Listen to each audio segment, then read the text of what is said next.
hello viewers, it's Tuesday evening, it's 8 o'clock and it's that time, it's the Tonight Show with Afzal Akram.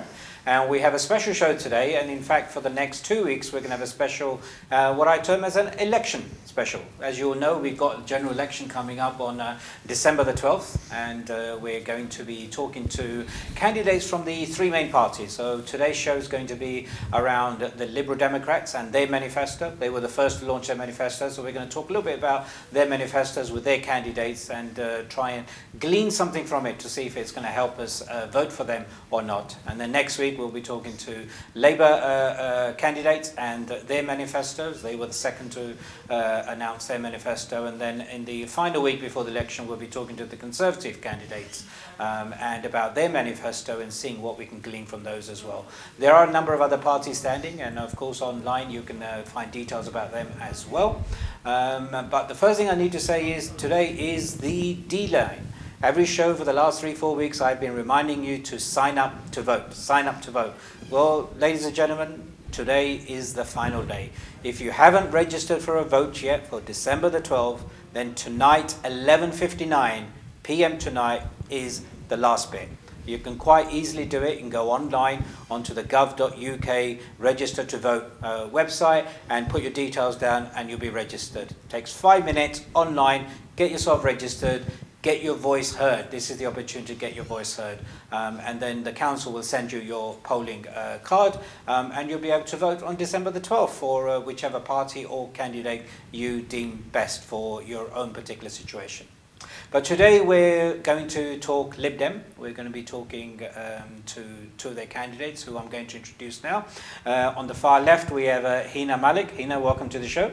Thank you for having me around. Thank you. And we also have Mira Chadha. Mira, welcome to the show as well. Thank you for having me. And both Hina and Mira, you're standing as candidates in this election? Yes. Yeah. And I think, Hina, you've stood before as well, haven't you? Yes, I stood in the general election 2017. 2017. This is your second go, This yeah? is my second one. And Mira? I'm a first-time candidate. I actually only joined the Lib Dems 3 years ago. Had never been in a political party before that. And there we go, 3 years later, I'm now standing to potentially be a member of Parliament. Okay, tell us a little bit about yourself. Where'd you come from, background? Yeah, so I was born and raised in Cardiff, and then I went to university in Cambridge. I've spent the last 12 years in London. I've lived in North, South, East and West London. All over London. All over, yes. And then a couple of years ago, I've settled in East London with my husband and my young daughter. I work in education. I work for an education charity, mostly around strategy and helping to improve the way that we run schools and the various charitable arms that we've got. So you must know a lot about the education policy of the Lib Dem then. Yes, We'll you'll come be back to testing me on that. We'll be testing you on that. And Hina, a little bit about yourself. Okay, I come from a diverse Pakistani background. I was born in Pakistan, but I did my education. I'm the first female Pakistani aeronautical engineer. From there, I've become a professional educationalist as well. So I'm a teacher, so I belong to the education background as well. And since then, I have been campaigning rigorously for, against the funding cuts and standing united with all the parties to ask for more funding from the government. I have 2 children. Iman and Rian, my boy and a girl, and they are grown up now. So she is in second year law degree, Iman, and Rian is in second year of A-levels. So it gives me time to invest my time in the things and the passion that I have. I joined Liberal Democrats because I felt I was liberal at heart and liberal in mind, and I felt the policies were resonating with what I believed in. And that was the reason that I joined Liberal Democrats. And since then I've been working. I stood in the last election for the Parliament, but I also have stood twice for the local elections as well and swung the vote from the 4th to the 3rd position. So you're a seasoned candidate, a I'm seasoned politician. I've got a lot to The learn. seasoned politician. Right. All right. Look, ladies, tell me, you're obviously both from an Asian background, and, we are underrepresented by Asian women in politics. What drove, Mira, maybe yourself, what drove you to actually putting your neck above the parapet, because politics is a dirty game sometimes, yeah? It is difficult. And obviously, you said you've got a young daughter, you're newly married, Yeah. you're working as well. How do you balance it all? So it's incredibly difficult juggling full-time work, having a toddler, there campaigning. I'm also chair of a STEM charity, Science, Technology, Engineering and Maths, trying to get more young people involved in science research and careers. And I guess for me, post-Brexit referendum, I felt really frustrated by what had happened and the fact that I hadn't done enough, and that I couldn't just sit on the sidelines and complain about these things on social media and try to kind of talk to friends about it. Actually, I wanted to go out and do something. And I think that being an Asian woman, being a working parent, you know, there's a lot of challenges in day-to-day life, and it's quite hard to find the time. But if I wanted to make sure I felt like I'd done everything I could to make the future the best as possible for my daughter and for many of the disadvantaged young people that I work with, both in my day job, in my charity work. And it seems to me that a lot of things aren't working for people in the UK at the moment, and a lot of the political discussion is very much about, you know, kind of getting caught up in what the other parties are doing. And actually, I've always found with the Lib Dems, they were very positive about the changes you could make and the things that people could do and the things that government could do to make people's lives better. And for me, that has been a real driving force for finding the energy as well as finding the time to kind of balance all the different things that I have to do in my life. Okay, great. Hina, same sort of story or slightly different reasons for you? No, it is difficult, I must say, because you know I'm very passionate about women empowerment and I'm always the voice for women. I just feel we are underrepresented. In Liberal, we are catching up, and Liberal has brought the policy of 50-50 representation for, you know, for the gender equality, and I think they have done great. Sorry, what is this 50-50 policy? 50-50 is like, you know, like 50% representation in the parliament should be women. Okay, so that's your aspiration, yeah?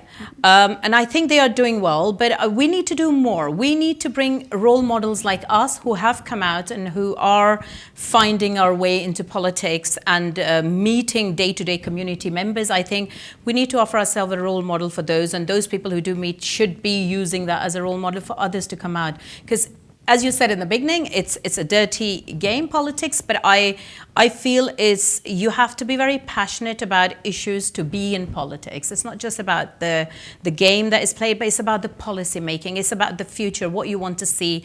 You have a vision and you want people to work towards it. And I think that drove me to come into this. And I feel there are women out there who are doing absolutely brilliant. Me coming from being an aeronautical engineer, I see there are women out there who are coming from a STEM background, but they're doing fantastic work, but they're not being offered as a role model. They are not being highlighted enough. But whereas on the other hand, if it was a gentleman doing something, then it will be really 100% highlighted in a way that, you know, it goes through. So I think women just need to do a lot more and be encouraged to come out. Okay, great. Well, lovely meeting you ladies and getting to know a little bit about you. We're going to go to a short break now, and when we come back, that's when we'll talk a little bit about your policies. So viewers, stay with us, and Hina, Mira and I will be with you after the break, where we'll start looking at some of the policies in the manifesto that the Lib Dems have recently launched. So stay with us. See you in a bit.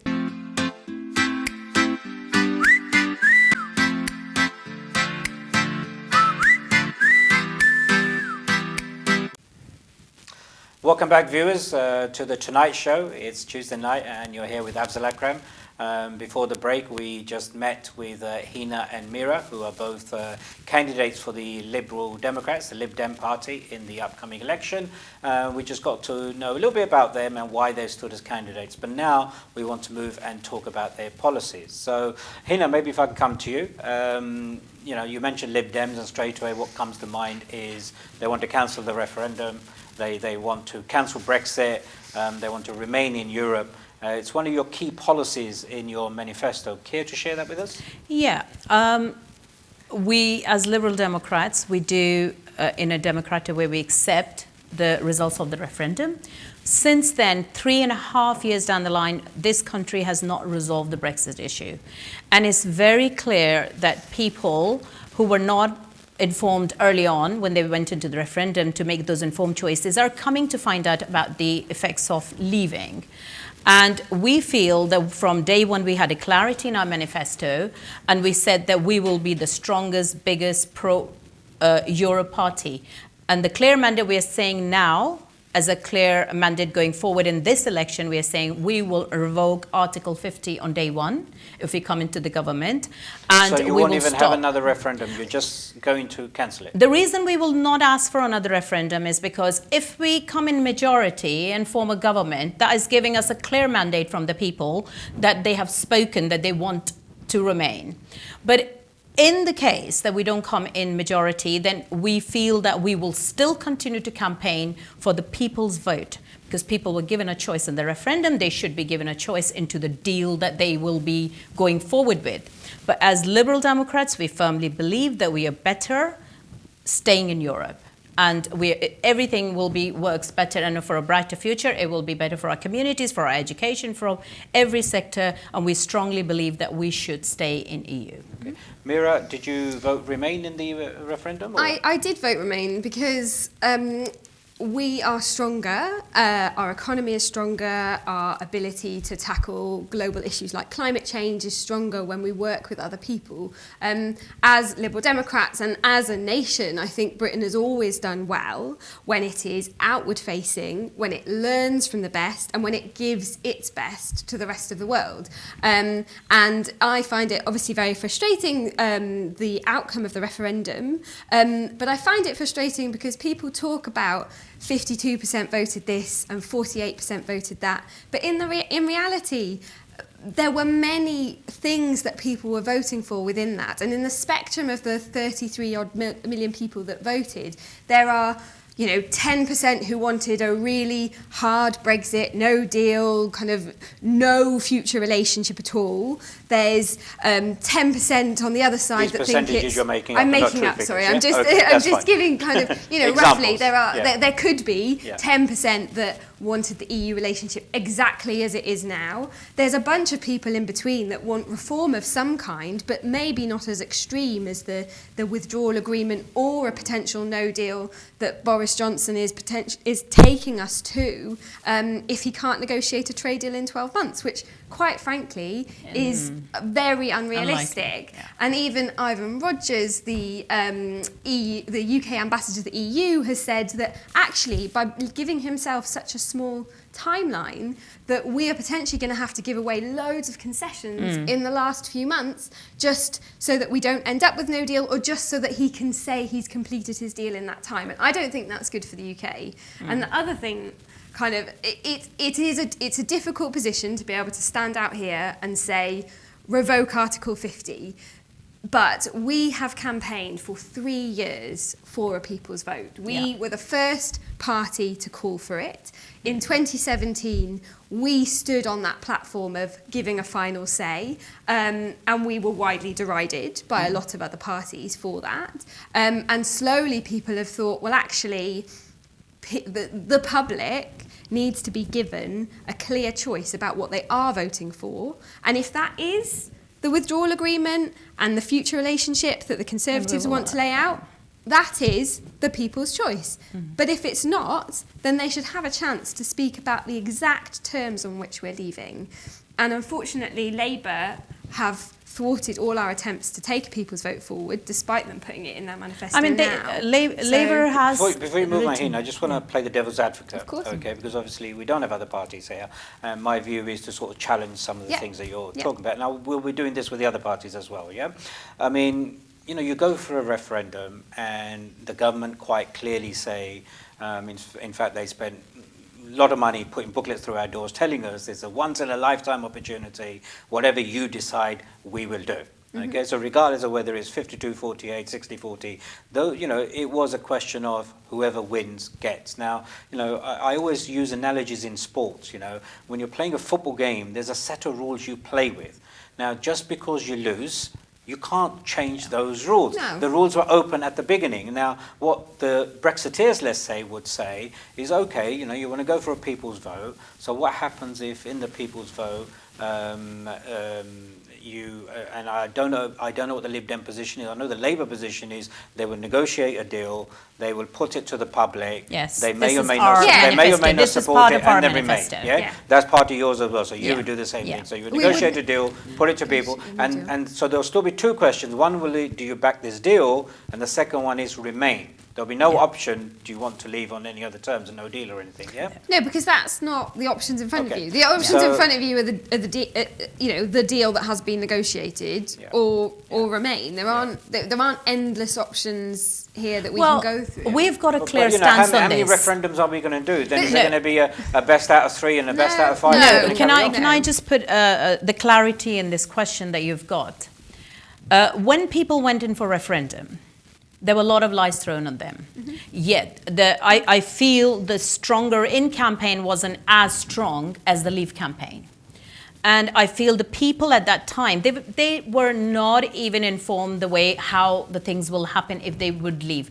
The facts were not given to them. So they did not make those informed choices. People just, I think, everybody had their own agenda of leaving EU. Whether it was to do with the immigration, whether it's to do with the sovereignty of our parliament, Isn't that a and democracy? things that yes, and I'm just saying to you, because it was put to us the people with not the informed choices. But if you look at the result, it's not clear 2/3 majority. If you think about it, you can fight on that. Say if it was a clear But the 2/3 2/3 majority, wasn't a condition of doing No. it. It wasn't a condition. it wasn't a condition, but if you think, like put in perspective, then you say, okay, so we're on a borderline. Now that, if it was that clear, how come 3.5 years down the line, we're still struggling? Our country has come to a standstill and a national embarrassment now. We Yeah, have not resolved it. I want to move so on. people I wanna move are on. I obviously agree more with you. informed of that, The and that's why country we're is at back a in this standstill. election. The election had to be called because apart from Brexit, nothing else was being discussed. You've got a public on one hand which has voted to leave, and you have parliamentarians on the other hand who actually, most of them voted to stay. I don't think that's what if you the look at it. issue- So, the issue but is the that facts it's are not facts. that, That's though. the facts are facts. The, Yeah. the issue is But- that it wasn't ever clear the exact terms on which we were Yes, going to leave. yes. And actually, But many you can't of change the your rules after the things- game. That's what I but keep that- saying to people, and I will come back. So, So- hold that. so- But I want to move on to something else. in your part of the Brexit policy. Afzal, we will No, go on to Ina, Brexit my policy. show, you have to yeah, wait, listen. You have but to answer the it's question I asked you. You've mentioned in your manifesto now, Yeah. your leader has mentioned quite a few times that there will be a £50 billion bonus by cancelling Brexit. Can you explain that to me and the viewers where this 50 billion comes from? So essentially, our economy has contracted significantly since we voted to leave. We haven't even left yet, but the economy has Yeah. contracted. We are losing hundreds of millions of pounds every week because the economy can't grow, people aren't investing, and actually, we've done very modest calculations on what growth would be projected if we were to cancel Brexit and remain in the EU. The numbers have been checked by the Institute for Fiscal Studies. They've been shown to be moderate assumptions, so this is not us being really generous with what it is. It's actually being really conservative yeah. and realistic, and it does account for us paying in to the budget. So this is about economic growth. That means that is taxes that are paid in, that is money that is going in the public purse that allows us to fund the rest of our manifesto. And the other aspect What period about is this for? Over the next 5 years? over the 5 year Over the period, 5 years. over the period of the a next parliament. parliament. Yeah. And quite frankly, the revoke Article 50 has to be the first thing we do in Parliament. Okay, we because understand if that's we what you wanna do. don't, I'm we conscious to move on cannot because we're going to be deliver stuck on the point. So I understand what you want to do. You anything want to else in our revoke. manifesto. You think, according to your calculations, assumptions, that over the next 5 years, if we remain or if we leave, we're going to lose £50 billion. No, If we're we gonna remain, we're going to have an extra £50 billion because the economy is going to do better. Actually, Yeah? if we leave, depending on the type of deal, Yeah. it could be much, much worse than Worse. 50 billion. Obviously, that's your assumptions and so on. And we'll challenge that with the other parties on their one as well. But I want to move on now away from Brexit because, I know everything's about Brexit, but this is more than just Brexit as well as an election. I want to talk about the NHS, which is something else that's important to all of us, yeah? Your policy, I believe, is that you want to increase income tax by a penny. On a pound. On a penny on In a a pound, pound, in order to raise 7 billion a Billion. year over 5 years, that's 35 billion Yes. to fund the NHS. Yes. Yeah. isn't this a game between the three parties now? One says 20, the other says 26, you then come in at 35. Are these numbers just being plucked? What's the No, actual these money numbers required? are not being plucked. They are fully costed, Yes. and this was our policy and to save NHS, even in the General Election Manifesto 2017. So we have fully costed this, and we have been drumming about this. The a penny in a pound. Everybody has to do some input. The NHS is the funding cuts to the bone. Basically, it has ruined the services in terms of mental health, in terms of retaining those, the workforce, the hours and everything. So we are saying everybody has to chip in, and we are only asking for a penny on a pound that will generate the additional resource to put all those things in perspective, and it will generate 7 billion. And that's what we are hoping that will go back into. There's So additional. that's 7 billion a year every year. Yeah, Every year. and then we are ring fencing another 100 million just for the mental health, because we feel that is the biggest issue for generations now, and it's more so in the younger people. And because the funding cuts have taken those services away, like the counselling services and the other services that were provided in the schools, we feel that, and it has put additional burden on NHS. So if we put that back in there for those services, it will hopefully relieve where we And- are. and also it's I mean, about- that's your headline policy. I mean, we haven't got any figures on how many nurses, doctors, or how you would spend it. No, I That's have. there. I have made a note of something if you really want. Well, you make your comment and I'll look for those.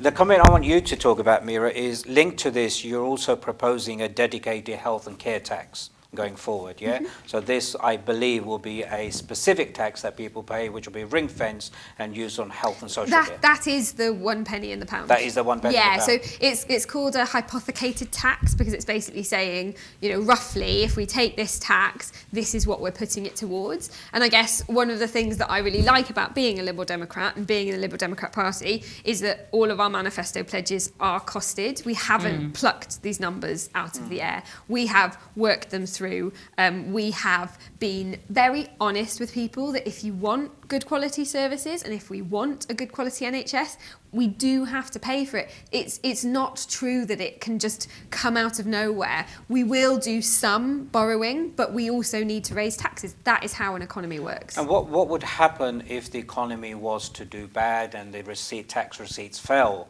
Would there be pressure on this 1p in the pound to be moved elsewhere? No, we have also we will introduce the compulsory levy on the gambling companies to fund the research and the education and the treatment on the problem of the gambling that's going on. We will also use the GP shortfall by 2025. That means more training to be provided to the GPs, but we will also educate people to use our resources in a better way, like the nurses and the physiotherapists, for example, or the pharmacist. So you don't always go to the GP straight away. So you're using your resources in a much higher quality way. So if they can resolve something, so you are saving your So you're time looking like at this. service change as well? Yeah, the whole service change in that. We are also looking at developing a strategy to tackle child obesity. Now, to put a levy onto those companies that, those sugar-added companies, the juices, not just to sweets, but actually to the juices, which have added sugar content in it, and all those milk products, which also do the added sugar in it. When you put all those additional, because these are the bigger companies that are making the profit on the expense of the So these children. additional taxes that you Yes. raised, would they go in addition to the 1p, or is it Yes. all part of it? No, that will go addition to, because that is only they'll be 1 penny on a ring-fenced tax. for health as well, Yes, yeah? indeed.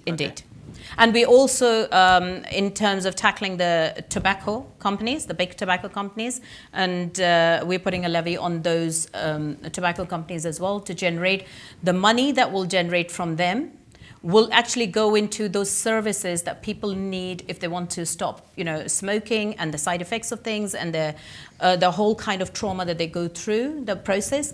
They will be invested in those services to take the relief from the NHS. A lot of the health policy is around prevention and looking at ways in which we can help manage conditions and help prevent some of those conditions really taking hold and becoming much more damaging. I think our big focus is around investing in mental health services because if you've got poor mental health or we know that many people suffer from very mild to very severe forms of mental health challenges, and actually it can have physical effects. So it's really important that we manage both mental and physical health and have an integrated health and social care policy so that people can age better and have good quality of life even into their older years. Okay, great. Well, thank you for covering Brexit and NHS. Viewers, we're going to go to another short break now. The two big topics are being covered. When we come back, I'd like to talk a little bit more about their greener policies, the free childcare they're offering, and a couple of other small bits that have been announced in policies. So stay with us during the break, but go away, make a cup of tea, and come back and see us in a few minutes.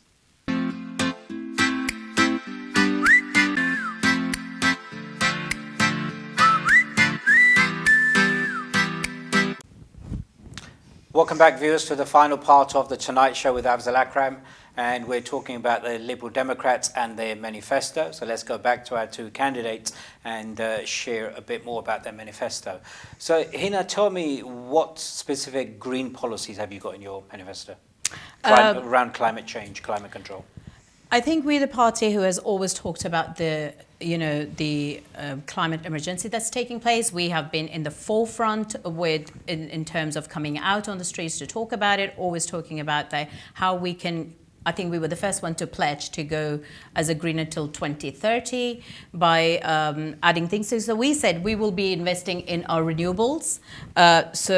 In other words, 80% of our electricity will be generated through our renewables by 2030, and we will ban fracking completely. That's one of them. We also want to ensure there are all electric cars by 2030.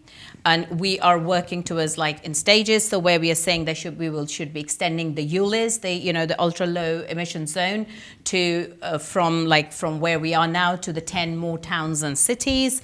We have also introduced, in terms of the fares, airfares for the commuters, for those frequent flyers, for the international flights, we want to put taxes on them, not the others who take, like a holiday, which already come from a disadvantaged background. They only have a chance to go out. No, we're talking about those who are frequent flyers, the business ones, but on the international ones, we want to put that levy on, so that brings in some taxes, generate income for us.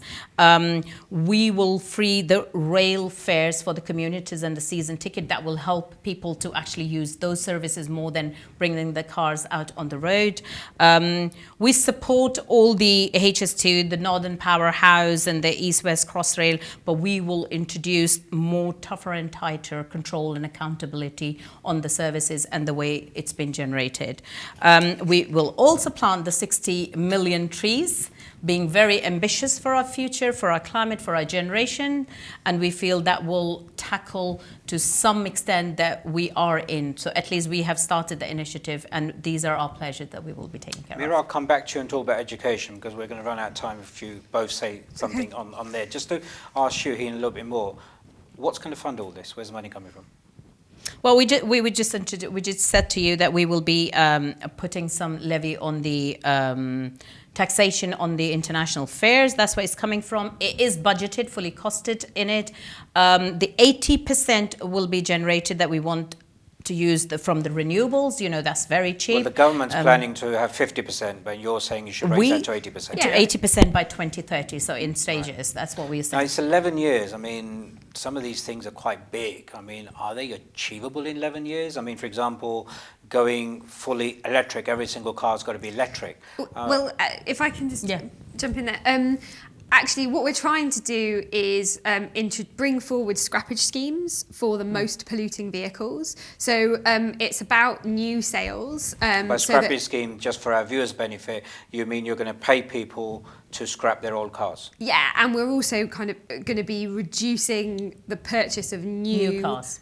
Of the sale of new cars that are the most polluting vehicles. So diesel vehicles, we will be phasing out the sale of those polluting vehicles. So isn't that going to hit our car-making facilities in the UK? One of the things in our green policy is called a Just Transition Fund, and it's about recognising that the shift to a carbon zero carbon economy does have impact. If we do expand things like the ultra low emission zones, there are costs involved, there are costs and impacts, and having a Just Transition Fund is about protecting those people and those communities that need to help need financial help and support to transition to what a zero carbon economy looks like. We have put in a plan that will be zero carbon by 2045, and unless we do these things, we won't get there. But unlike saying we'll be carbon neutral by 2030, actually it takes time, and it means that we have to put in these things like scrapping the most polluting vehicles, like generating 80% of our energy from renewables in order to get to 2045 we are zero carbon. But a key thing, and I'm going to come to practicalities. I like to think practicalities, not thinking 20 years ahead or whatever. You want me to drive an electric car. I haven't got a problem with that. There's not enough charging points. How much does it cost to charge? That's what, How do we? So that infrastructure is going to take time to build and paid for, and that's my worry on. Can you get that quick enough in order for electric cars to be developed at an affordable rate so that we can buy them? So there's two things on that. Yeah. One is we've got £130 billion capital investment fund as part of our manifesto. And you're going to borrow for that fund, yeah? And we will borrow for that fund. And that is so that we can make these investments in infrastructure, in converting our railways to being electrified so that we're not polluting through our public transport.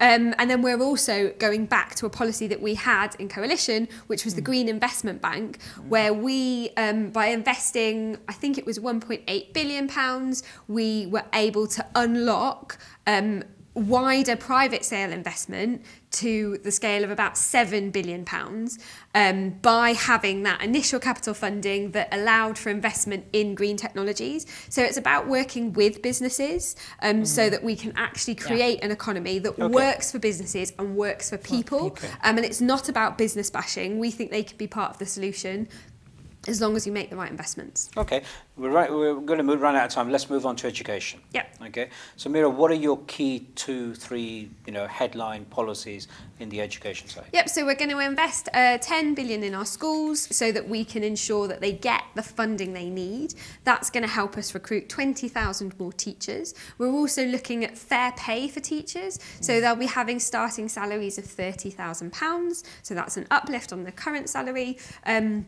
And getting the right pay rises of around, I think we're saying at least 3% every year, so that teachers are paid fairly for their work. We know DFE have done numbers of studies about the levels of workload that teachers are facing, and they're not getting the right pay for that. Our schools are underfunded, so some schools are running a 4.5-day week because they haven't got enough money to run a school for longer, and they're crowdfunding for core materials. Now, I work in education. I work with schools in disadvantaged communities across London, in Birmingham, in Hastings and in Portsmouth, and they are struggling. So we need to put that right cash injection in. We need to ensure we're recruiting teachers. Teacher shortages are really quite stark. It's playing through into leadership roles, so we're not getting head teachers through either.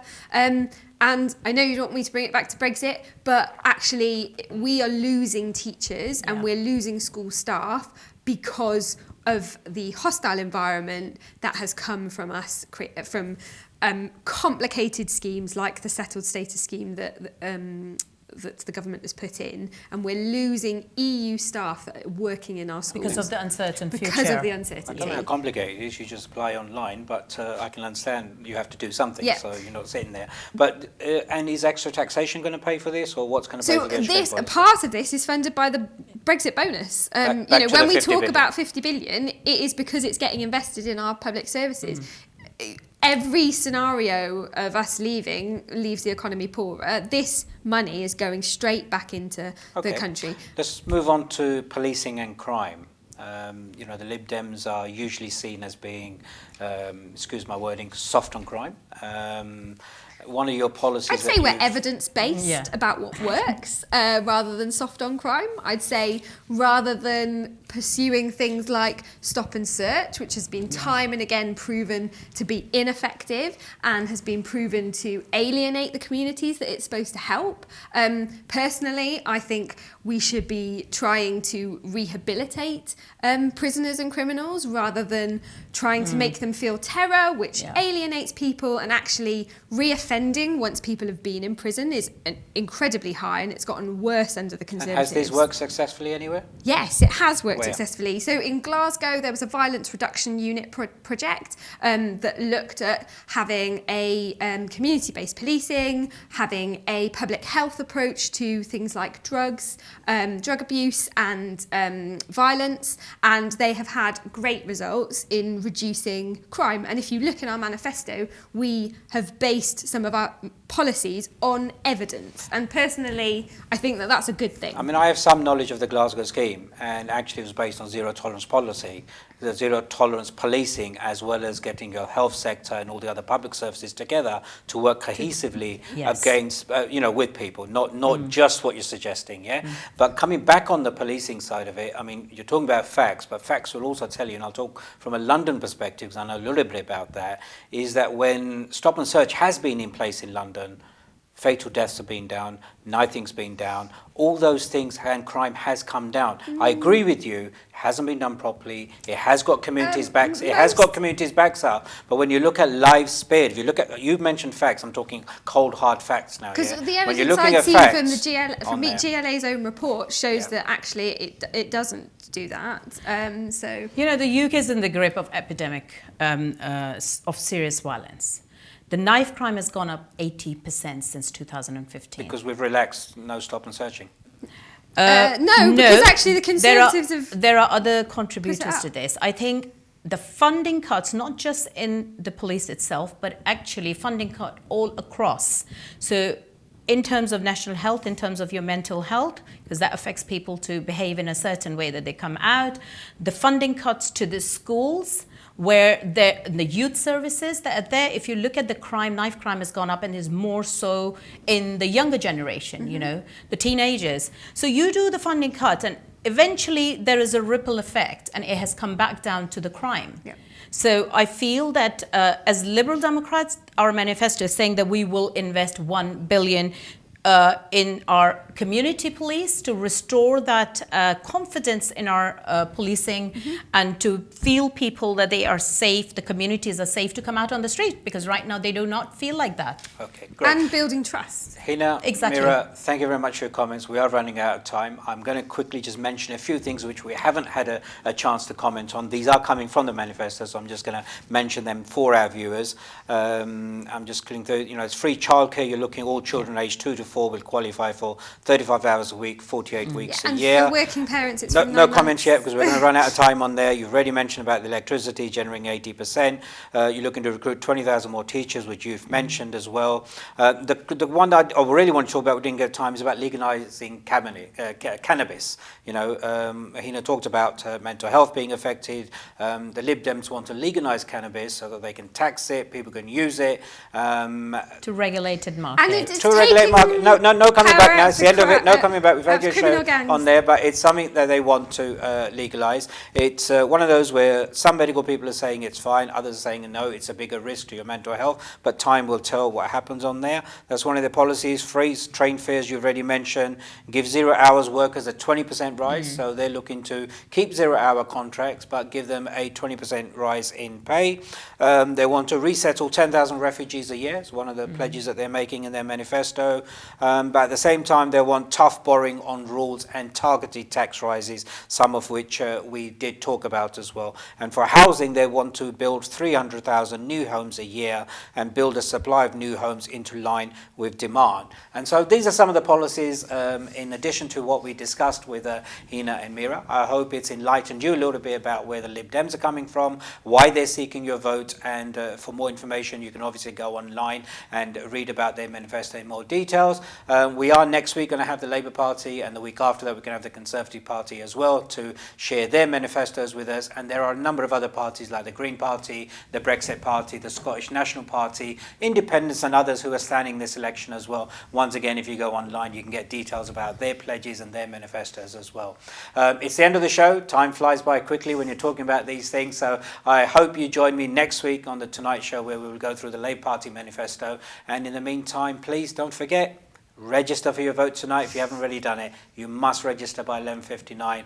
www.gov.uk/register to vote. Have a nice week.